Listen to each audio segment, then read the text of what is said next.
everyone. We have gathered here today to celebrate Ayurveda Day.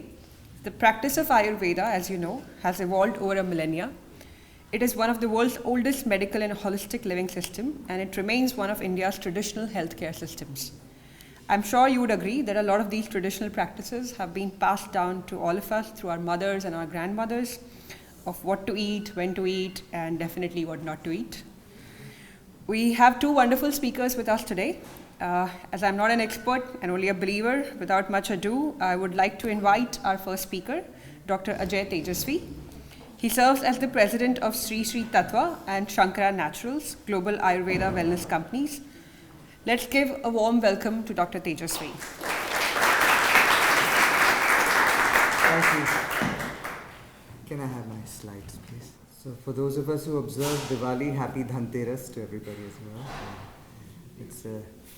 It's an auspicious time, and the idea of health is also seen as a wealth, isn't it? That's why Dhanteras, one of Dhan, is also Dhanvantari, right? Dhanvantari is seen as the father of Ayurveda, or the divinity that made Ayurveda possible. And that actually has had an impact on our entire, I would say, cultural and civilizational ethos since times immemorial. Thank you for the invitation to share a few perspectives on Ayurveda and its impact on health and its benefits in this modern time. Yeah? So, I'd like to start off expressing gratitude to all of our healers, our doctors. We have an Ayurvedic practitioner here with us. Ranjana ji will be speaking right after this, as well as all those involved in the medical field. It's a very noble thing that you're all doing to bring us back into health, and for that we're very grateful. And in Ayurveda, one of the scriptures talks about Vaidyo Narayano Hari, that healers are manifestations of the divine herself or himself. So, what is health? What do we consider health? Have you thought about it? Is it merely absence of disease? In Ayurveda, actually, when you think about Ayurveda, the first thing that people often think of is herbs, isn't it? Medicines, herbal medicines, and so on. But when I heard Gurudev Sri Sri Ravi Shankar talk about health, he talked about this concept called swastha. If you've seen elders, they greeted themselves as swasti, right? Swasti rastu, Om Swasti. And this practice still happens even today in Bali, in the Indonesian island of Bali, where people greet each other as Om Swasti. Swastha essentially means being established in your own self, being in the center. And what does that mean? It means a holistic wellness which has both mind and body included in it. Fascinating, isn't it? Yeah. Because even if you have a physical body that's strong, but your mind isn't okay, it can't carry that strong body. But very often you see a strong mind carries a weaker body through, isn't it? Yeah? We've all had this experience. Yeah? So, the preceptors of Ayurveda basically spoke about this, right? They said, Rase Siddhe Karishyami Nirdaridra Midam Jagat.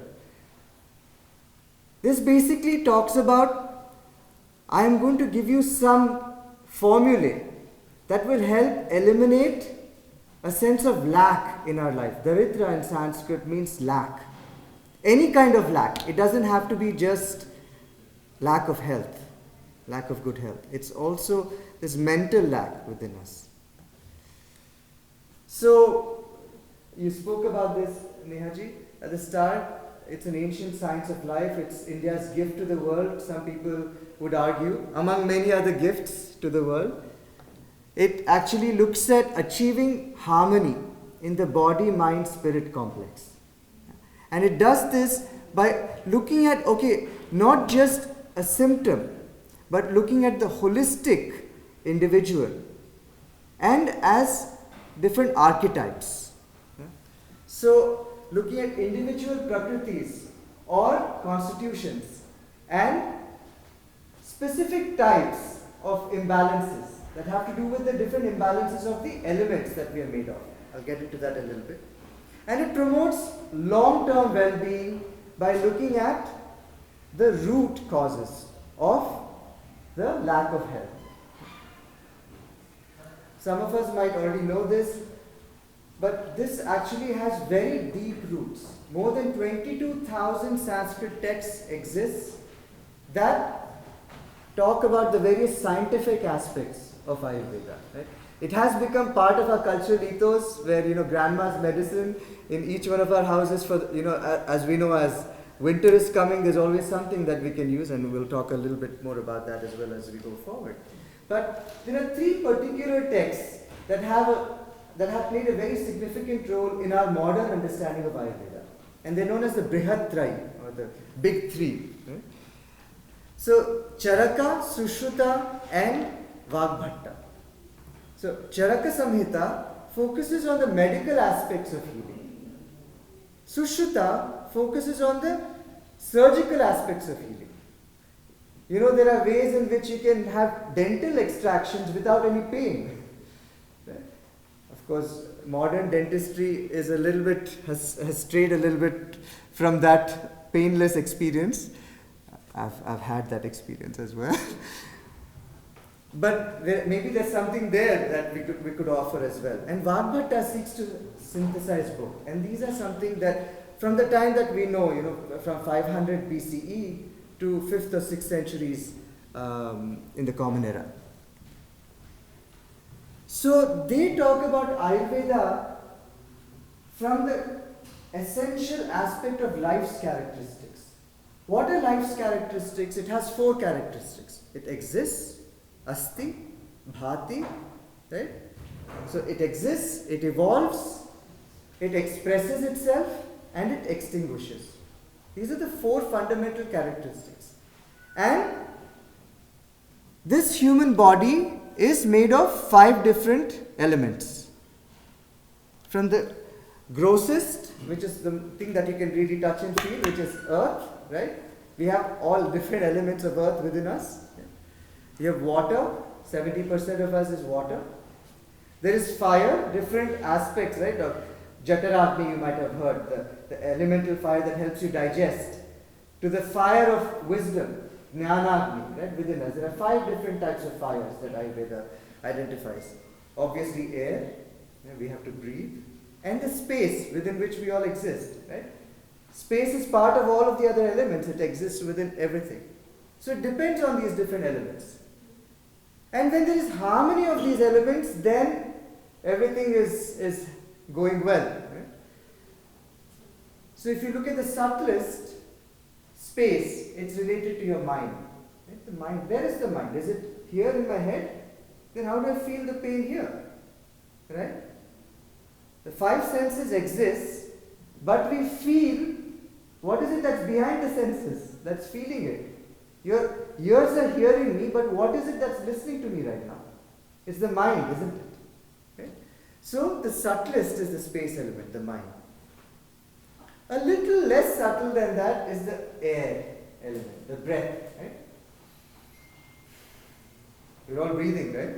Very often we only remember the breath when we are short of it. When you climb up the stairs or you're running, right? So the breath is a little subtler than the mind.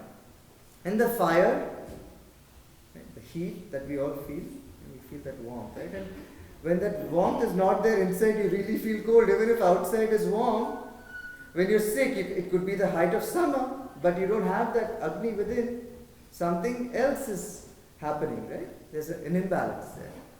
And then the water element, which is in your blood and the various fluids in our body, obviously. And the grossest are the earth element, which is connected to our bones, our cartilage, and so on, right? The marrow. So this is how these 5 elements exist within our body. And so here's where Ayurveda doesn't even talk about herbs until you get through all of these different elements. Ayurveda says that sickness first begins at the level of the mind. It manifests as a thought.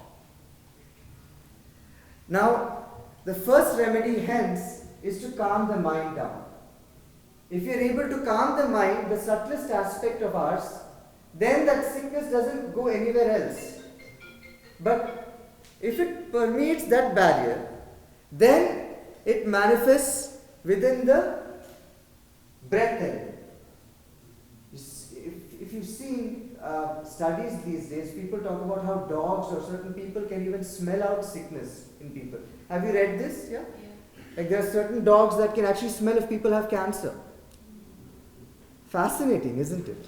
Now this was something that was written more than 5,000 years ago as well. That sickness can manifest in the level of smell as well. And this is why, if we've noticed, certain smells can help us feel better too. We all have some, eucalyptus oil handy, right? Vicks, vapor up, that smell, isn't it? It makes you feel better. So like this, Ayurveda has identified a number of different herbal oils, sandalwood oil, rose oil. A lot of these can lead not only for you to feel better, but also helps you overcome some imbalance as well. Next is the light or the fire element. Have you noticed this? Certain colors make you feel certain ways. Yeah? So, the skillful use of colors can also help uplift the state of your mind and make you feel better. And we've all had this experience, right? Almost intuitively, right? Green, how does that make you feel after seeing miles of grey? Right now, right? We have fall and winter time here on the east coast. It's pretty dreary, isn't it? And then comes spring with all of its colors, and it makes everybody feel better too, isn't it? And then comes the water element, where the sickness then manifests. If it has gone through all these different layers, then it manifests in your fluids, in the bodily fluids. We've all had some phlegm, mucus, some issues, right, with that. And that's where balancing, purifying with water, having these different cleanses can help. Warm water, right? I mean, Dadima would say that, right? Warm water with ginger and honey, or lemon in the morning, lemon and ginger water in the morning, right? We've all done this. Right? And the final recourse, if all of this fails, is Ayurvedic medicines. Right? Or herbs, surgery, all of these other things come later. So the first thing they say, this is why yoga is called an integrative science. Ayurveda is called an integrative science. Heyam dukkham anagatam. Stop the sickness or burn the seed of sickness even before it starts. Fascinating, isn't it? So, okay, fine, we've let this come all the way down to our body level. How do we then address this sickness? Here's where Ayurveda says 3 archetypes are useful to understand. And these 3 archetypes are also known as the 3 doshas. And a dosha is, by itself is not good or bad. We've all heard of this, right? Vata dosha, which is more predominant in this time, fall, winter time, where there's dryness in the air, it's cooler time, air and space elements are more dominant, even in our own practice. And so Vata dosha happens. So how do you deal with that? Pitta dosha, which is an imbalance of the fire and water elements. And then you have the Kapha, which is the water and earth elements. So, balanced doshas obviously translate to better health outcomes. So, diagnosis in Ayurveda has been done on the basis of these 3 doshas using a number of different approaches as well. So, Dr. Chawla will be saying a little bit more about this after this as well. But there are a number of different ways in which you can identify what the imbalance in the individual is. One of them is Nadi Pariksha. How many of us have had Nadi Pariksha? If you haven't yet, make sure you experience one, because it's incredible. A few Weeks ago, the Surgeon General of the United States was at the Art of Living campus in Bangalore, and he experienced Nadi Pariksha from our trained Ayurvedic physicians. And he and his whole team were blown away. They're like, how did this person know what is going on inside me? So this is an ancient science that is also taught now to Ayurvedic practitioners across India and in the US as well now, the California School of Ayurveda and other schools as well. So Nadi Pariksha is one of the ways in which you can do this diagnosis, and some other ways include how does a person sound when they speak to you? What is their appearance? How are they to touch? Are they warm or cool? Okay? Their overall appearance and so on. And how does their tongue present? Obviously, Malan, Mutra. These are other ways in which to identify sickness as well. Right? That people were. It was an examination-based approach that looked at the imbalance of the doshas. So it's not about naming a disease. This is the key point of this whole slide. It's to understand that Ayurveda looks at the imbalance of doshas, not to say you are sick with this. So it provides dinacharya. I won't spend too much time on this. It essentially helps us align our daily activities with the natural rhythm of the physical body and our mental body as well. Right? How we wake up and what people are saying, now as soon as you wake up, don't look at your phone, do something else. Right? So aligning ourselves to the natural rhythms of the human body, the human condition. Eating at the right time, practicing some yoga, meditation, some exercise, all of these can be beneficial, obviously. So having a daily routine and also a seasonal routine. Ayurveda also talks about ritucharya. What are the things that you can do at different times of the year? I know we've all heard of 4 seasons. Ayurveda talks about 6 different seasons, which also includes the transition between summer and fall, which is when people also fall sick, right? And also from spring, from fall, winter to spring. These are the six overall ritus. And so aligning again your diet, your lifestyle, your activities, daily activities can help prevent disease and boost your immunity naturally. So here again the focus is more preventative as well. Not just curing, but heyam dukkham anagatam. How do you stop the issue before it starts?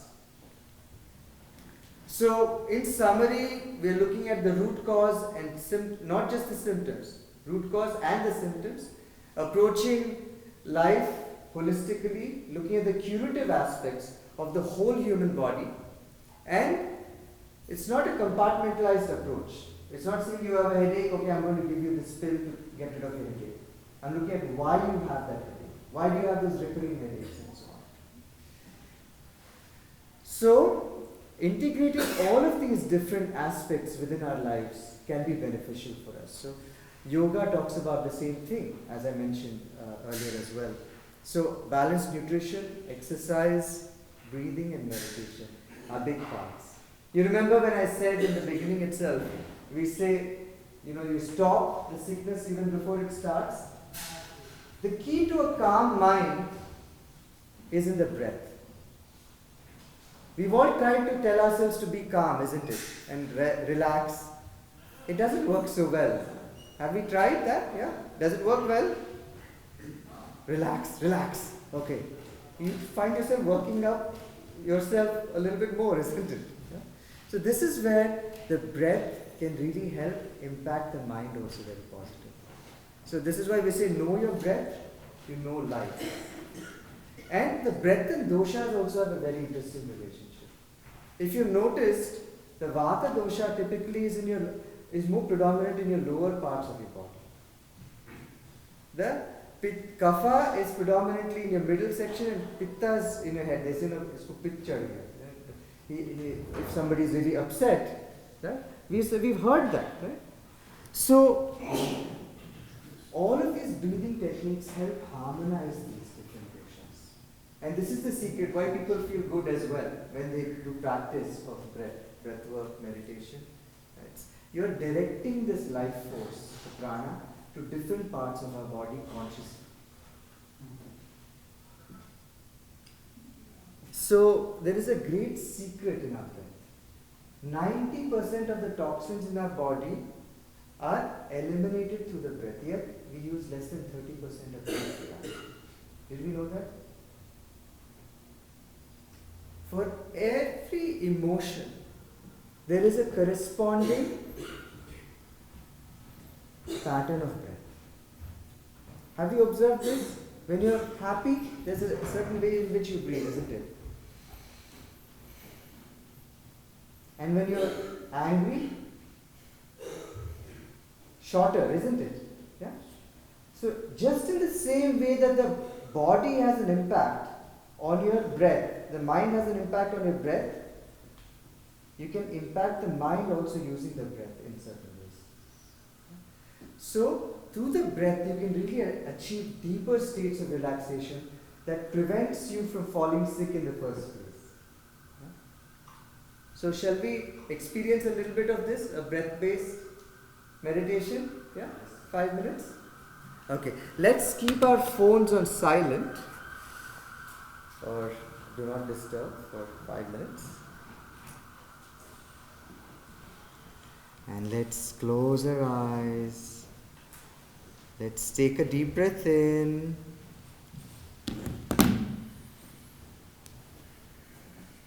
And breathe out. Relax your neck. Relax your shoulders.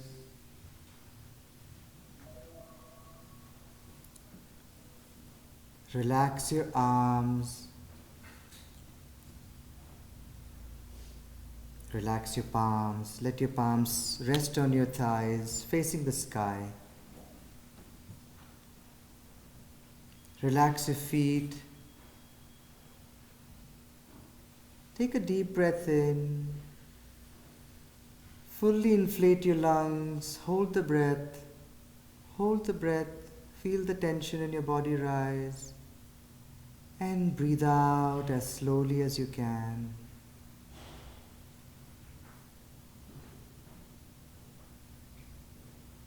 One more deep breath in. Hold the breath and gently breathe out.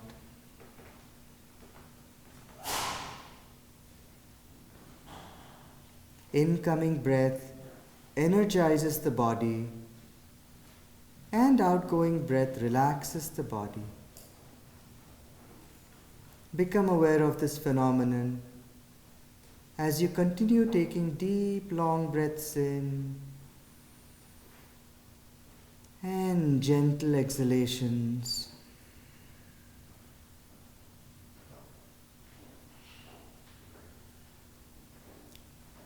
Let's take our awareness to our body.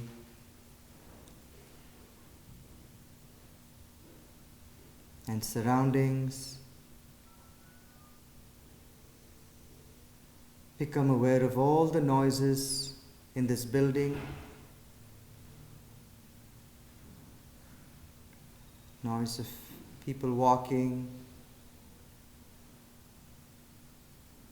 Noise of traffic in the distance. The sound of your own breath.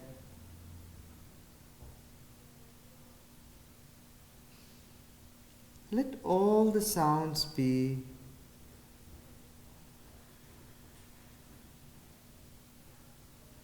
You are at ease with your surroundings this very moment.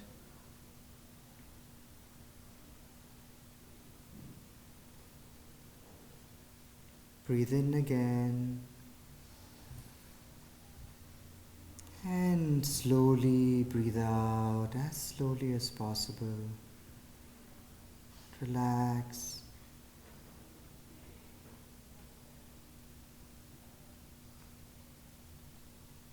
Become aware of your feet.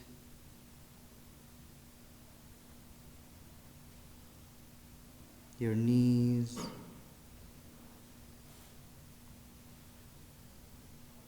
Your thighs.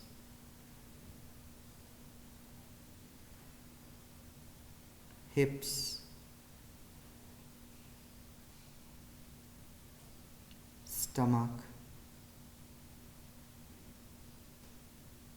chest, shoulders,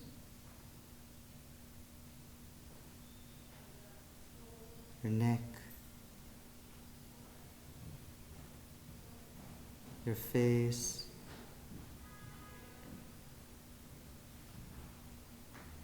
the whole body.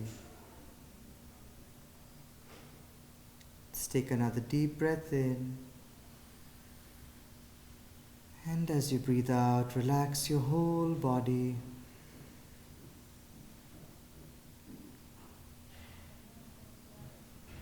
The whole body.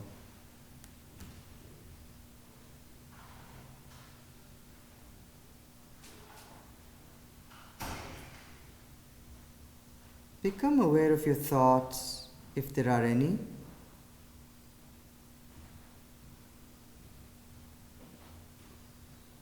Positive or negative thoughts. Let them be.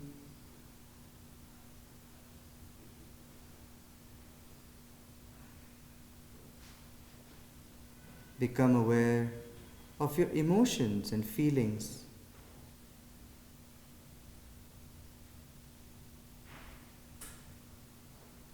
Positive or negative.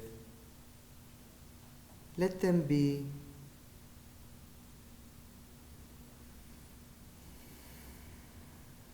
Take a deep breath in and out. One more deep breath in and out. You are at ease with your thoughts and emotions right this moment.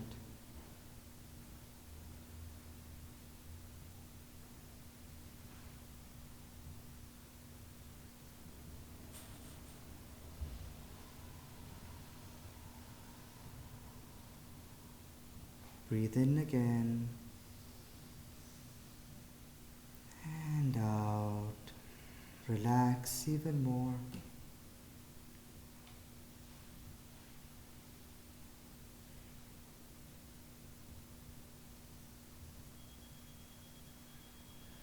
You are peace. You are peace.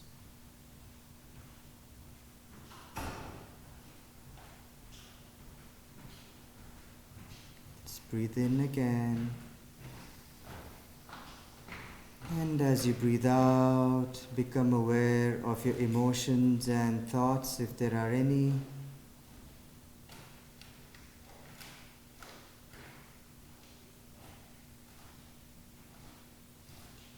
One more deep breath in. And let go.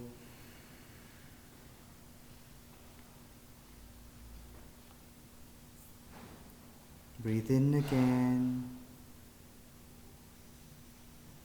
and becoming aware of your surroundings and your body. Slowly and gently, we may open our eyes.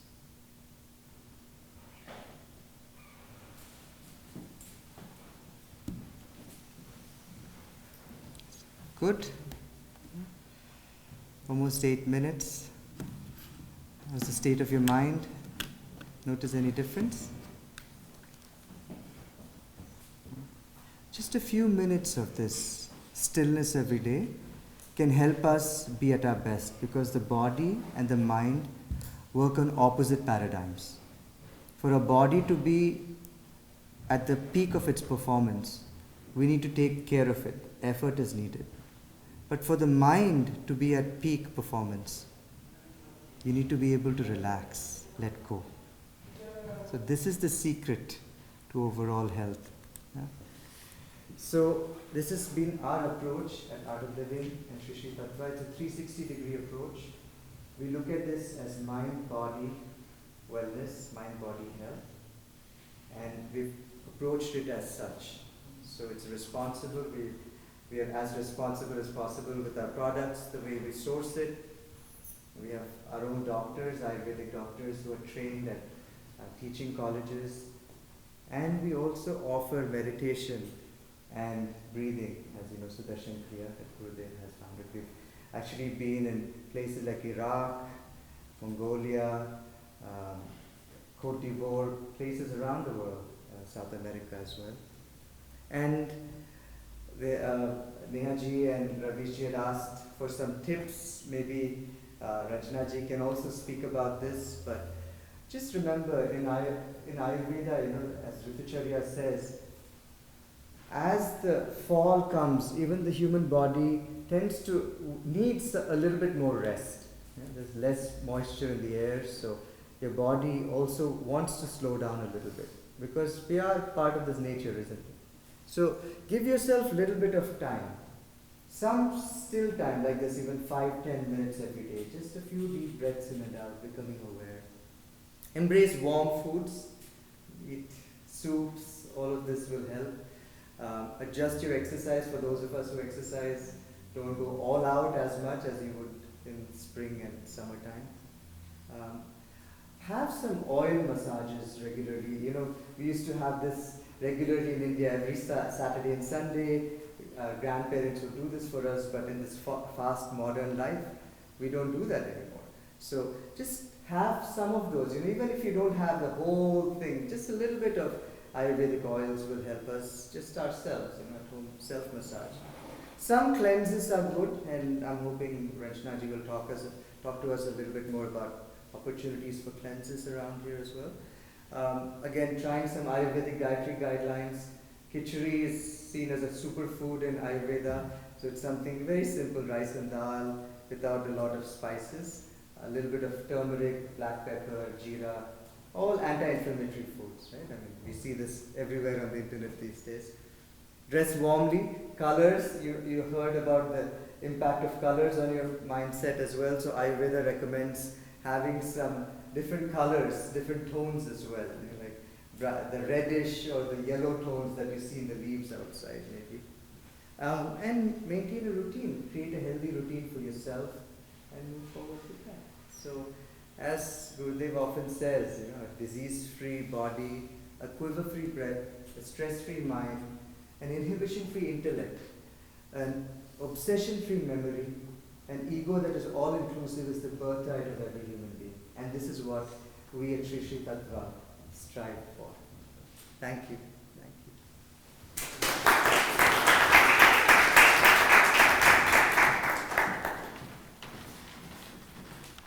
Thank you, Dr. Tejasvi. Usually when people speak from here, they leave us with thoughts to think about. You are leaving us calm and thoughts to think about. Next we have with us Dr. Ranjana Chawla. She's a doctor of Ayurveda who heals her clients through Ayurvedic medicine. Let's give a warm welcome to Dr. Chawla. Thank you, Neha, for the introduction. A warm namaste to all of you. And it's such an honor to be here today at the embassy, and that too for such a significant day as Ayurveda Day. So aren't we also fortunate that we live in a time when we have access to this priceless, incredible science that has been passed down to us from over 5,000 years. How many of you feel that you are exercising, you are active, you're eating healthy, you're doing everything possible, you think that you're doing right, and still you're having health challenges? And of course, we live in information age. We go back and we have Google, we go research, we do more research, and we are still not able to find what is at the root cause of the health challenges. And then we get frustrated. And we are like, what is it? How do I know what I'm doing wrong and what I'm supposed to do correct? I'm doing everything right in the world that I know, and still I'm having health challenges. And this is broadly the difference between Western medicine and Ayurveda. where Western medicine is wonderful in managing the symptoms. It's awesome. Ayurveda is all about finding what is at the root and come up with a treatment plan to address it completely. For example, if someone has diabetes and comes to an Ayurvedic doctor and says, oh, I've been diagnosed with diabetes, I don't know what to do. So Ayurvedic doctor will not say, oh, something happened overnight or day before or 2 days before. No, Ayurveda says the disease sets in a couple of years ago or probably even 10 years ago. Nothing happens overnight, nothing happens. So Ayurveda teaches us that we need to go back and figure out what is at the root that is causing the illness and come up with a treatment plan to address it completely. Today the world is buzzing with the fast-paced lifestyle due to the constant demands of work pressure, family pressure, society. Everything is taking the toll on our health, and of course we put our health at the back seat. Ayurveda provides us the insights and solutions how to take care of our health in this fast-paced life. So today this is what I want to share with you all, that Ayurveda is not just surviving, it is thriving. It has helped millions, healing and giving hope to millions. So Ayurveda is essential more today than ever. Ayurveda is the only science that teaches us how to have a long, healthy, and happy. I want to emphasize on happy, because no other healing modality teaches us how to be happy. Ayurveda teaches us what are our actions, our habits, our lifestyle choices that we make that will nourish our body and help us have a long life. And not just long life, have a high quality of long life. And it also tells us which are our actions, our habits, which will actually cause disease and illness in the body. Isn't that incredible? Nobody else will teach you. No other medical science in the world will teach you what you're doing is wrong and what you're doing is right. Ayurveda is the only one. And on top of it, Ayurveda treatments are so precise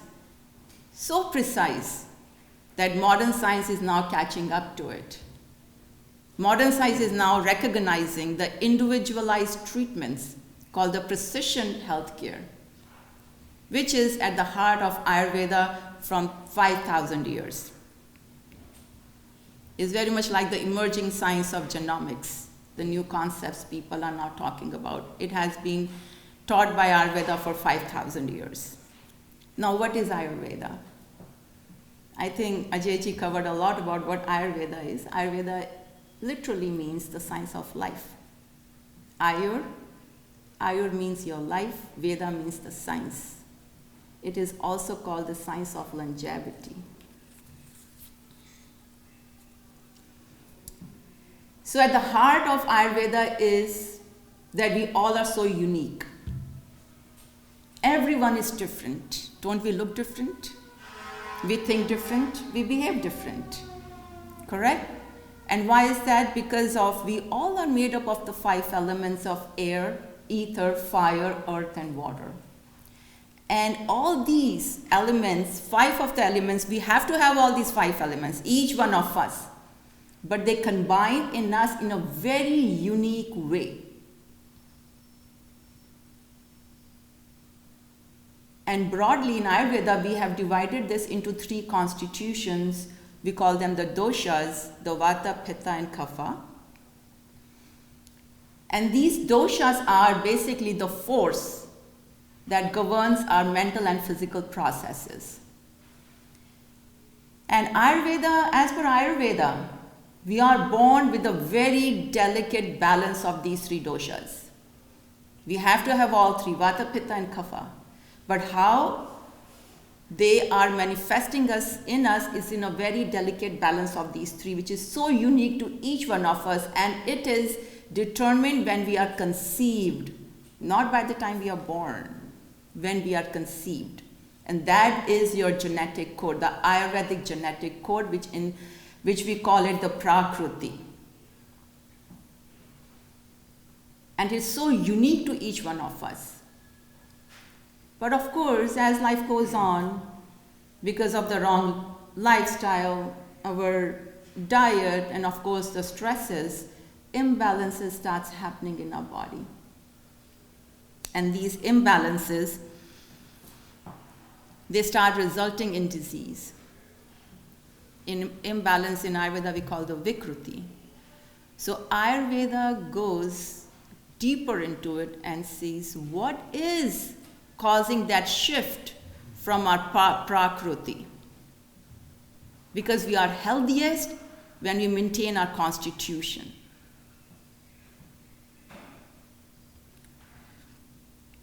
So as you can see, our treatment plan, we look at person holistically, right? We are looking at everything. So our treatment plan is also accordingly. So we take into consideration, of course, in our treatment plan, we change the diet, we change the lifestyle, and of course we bring in the herbs. And of course, Ayurveda is the best herbal medicine in the world, and I know you all know that.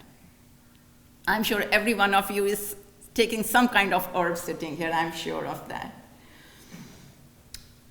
An internal medicine doctor referred a patient to me, a beautiful young girl, 36 years old, single mother, raising 3 kids, very successful lawyer. And she was suffering from last 3 years, tremors in the body. She had extreme anxiety, and she was having insomnia. And was from last 3 years, she's been suffering from this condition. So at the initial consultation, that takes us 2 hours. And this 2 hours is basically to understand, first is, of course, what is the body constitution this person is born with? What is that delicate balance this person has? What percentage of vata, what percentage of pitta, and what percentage of kapha this person has? And what is the vikruti now? What is the imbalance now? And what has brought that shift? What is at the root for bringing that shift? So we analyze it Ayurvedically, and in this particular case, I found that the vata dosha was out of balance. Air element was excessive.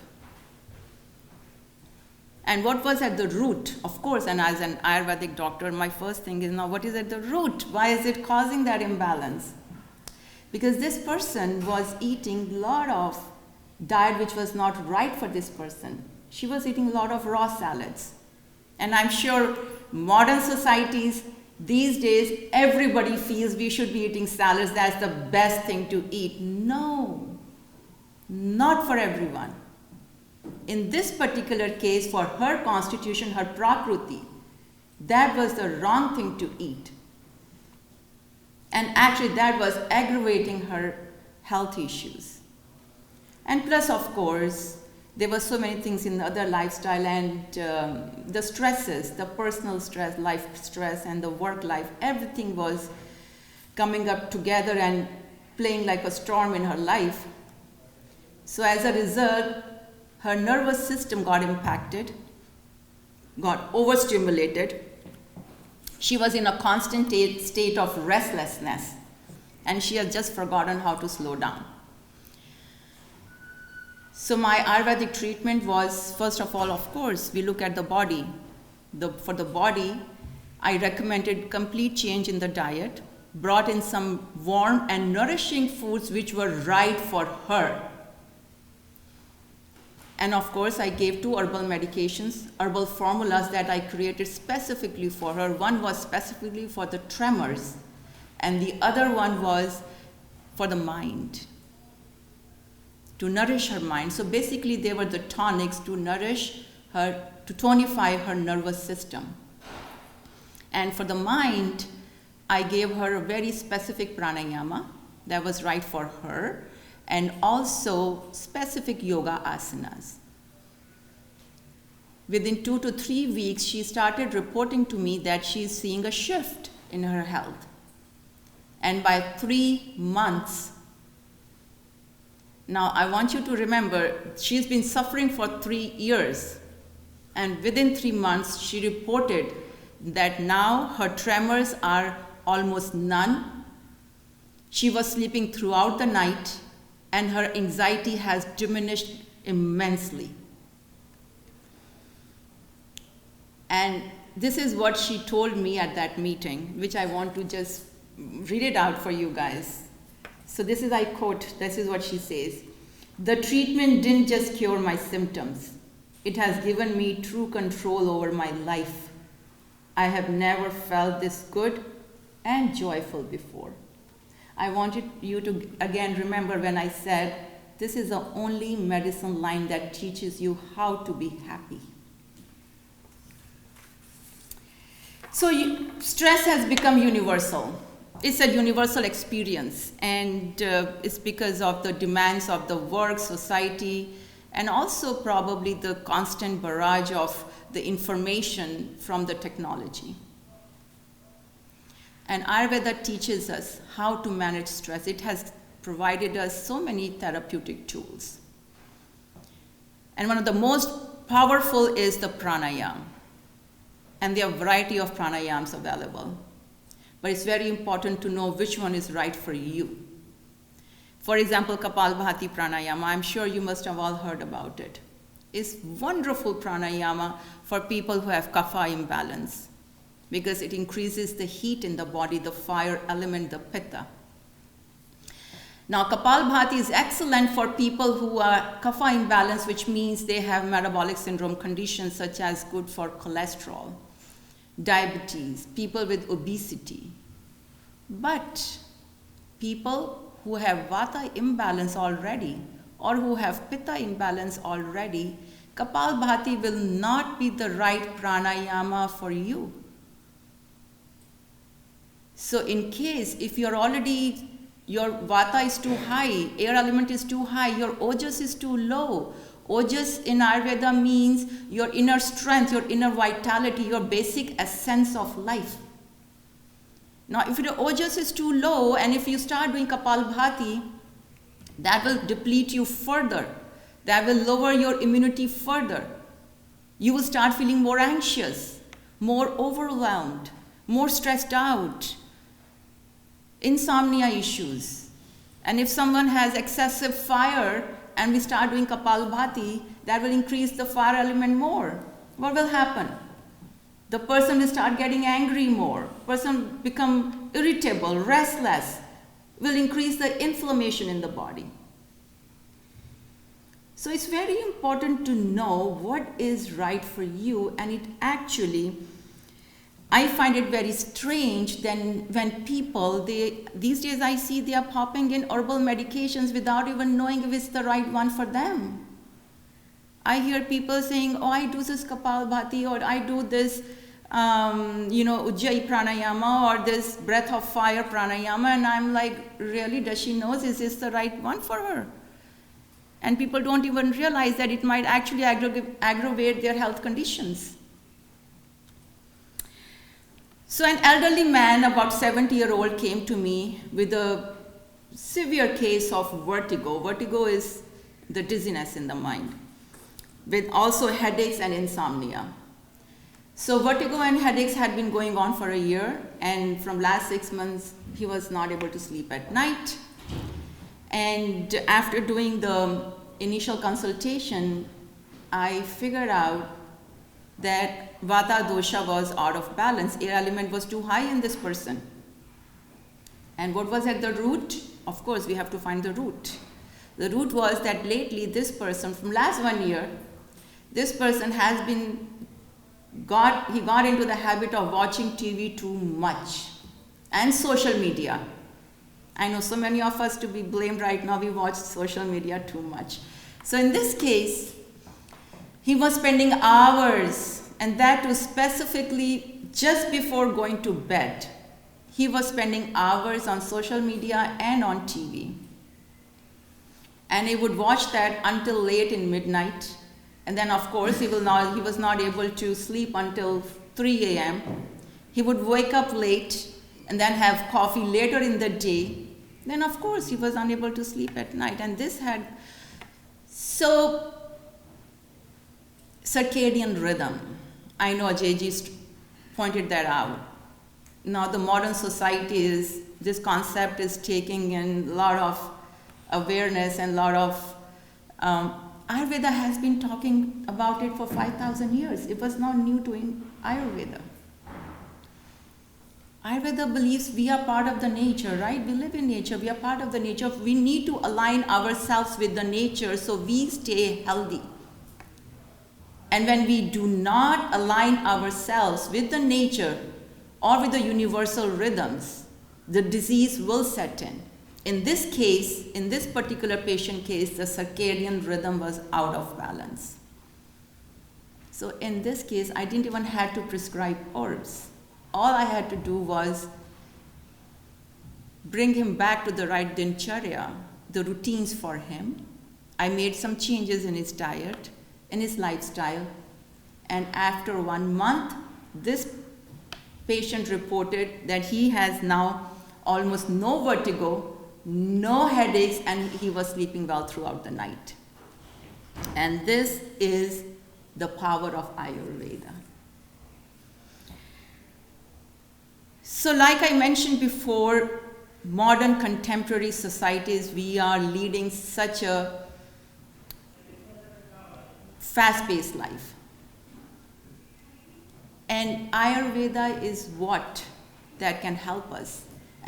What differentiates Ayurveda from the other healing modalities is preventative care focus.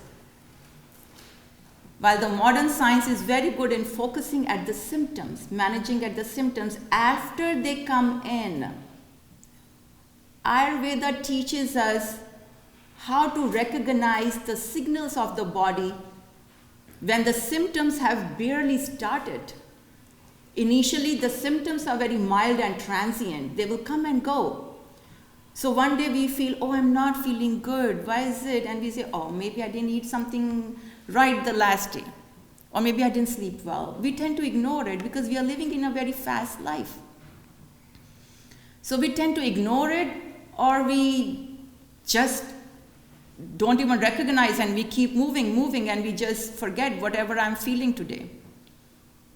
So Ayurveda teaches us, what are the symptoms? Are you having any digestive issues? Are you having gas, bloating? Are you having a bowel movement today or not? Everyone should have a bowel movement every day. Are you fully eliminating? Are you sleeping well, minimum 7 to 8 hours? If not, something is wrong. Are you feeling more fatigued today than ever? If yes, something is wrong.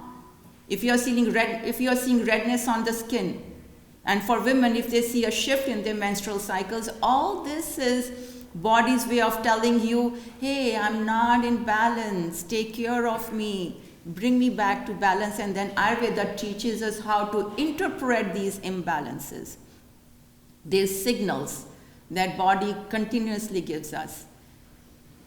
And also it teaches us how to bring it back to balance. Before, Ayurveda teaches us what to do, how to take care of your health before these symptoms, they take root in your body. Now, modern science is recognizing the importance of the Ayurvedic therapeutic tools that it offers to the world. So in 2016, a study was done. Several studies have been done on the pranayama, but the one I want to point out is in 2016, a study was done and was published in Frontiers in Psychology, in which they proved that pranayama is so important for reducing the stress and anxiety. It reduces the cortisol level, which is the stress hormone. And it also proved that if we do 5 to 10 minutes of deep belly breathing, it can have tremendous impact on our physical and mental health. Another study was done, and how many of you heard about Yoga Nidra? Yoga Nidra is so rooted in Ayurveda. It's a guided meditation. A study was done and was published in International Journal of Yoga Therapy, and which it proved that Yoga Nidra helps in reducing the anxiety, depression, and also it's very good for people with PTSD disorder. And of course, now we all know Ayurvedic herbs, how they have become suddenly so popular. Everybody I hear, even Americans, all my American clients, they will come to me and they say, oh, I'm taking this herb. So, Triphala. Triphala is such a popular Ayurvedic. I'm sure a few of you are already taking Triphala in this group. So a study was published in the Journal of Traditional and Complementary Medicine that proved that Triphala is not only good for digestion, which is, of course, it's good for digestion, for detoxification, and also very good with antioxidation and anti-inflammatory properties. And now all the health gurus everywhere, they are prescribing Triphala to anyone who has cardiovascular condition or has arthritis. And of course, everyone knows about ashwagandha. It has taken the world by storm. Almost everyone I hear is now, every second, third person is taking ashwagandha. Why? Because now people are even calling it a miracle herb because of its adaptogenic properties, because it reduces the stress. It helps in boosting the energy levels. It helps in increasing your physical resilience. And turmeric, which is such an important component of all Ayurvedic medications. And now it has been proven, numerous researches have proven that it has strong anti-inflammatory properties, that even medical doctors are now recommending their patients who have chronic inflammation to take turmeric every day.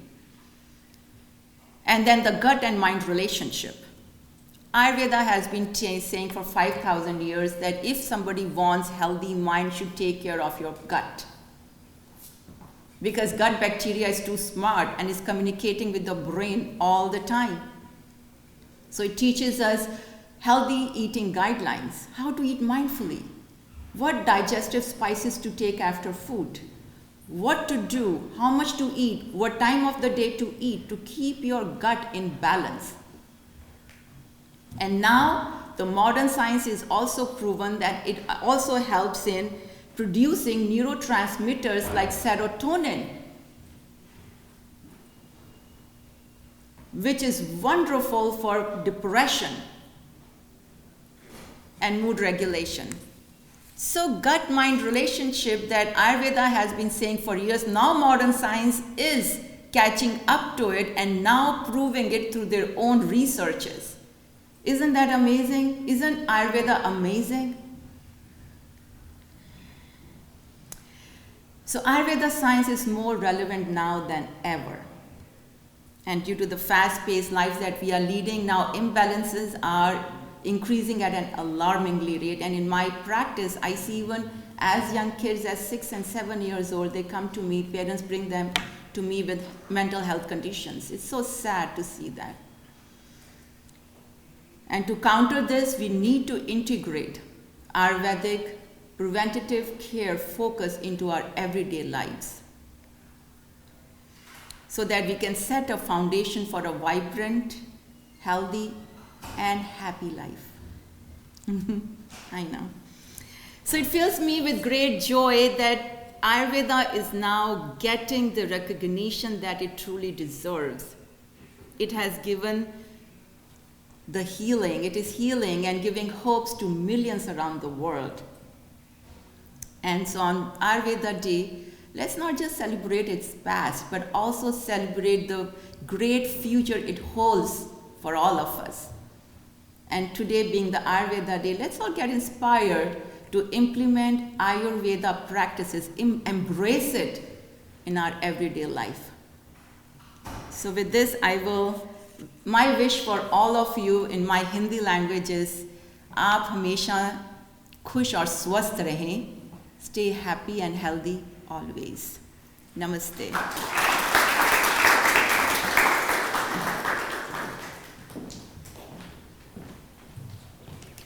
Thank you so much, Dr. Chawla. I think you have given us a lot to think about what we are doing right in our lives and what we are doing wrong. And I think everybody who goes to bed tonight will start thinking about how to improve their lives. So that concludes our today's informative and educative session. A big thanks to our speakers as well as for all of you to attend. And like Dr. Tejasvi had said, we have some warm food for this season, so please do enjoy. Thank you.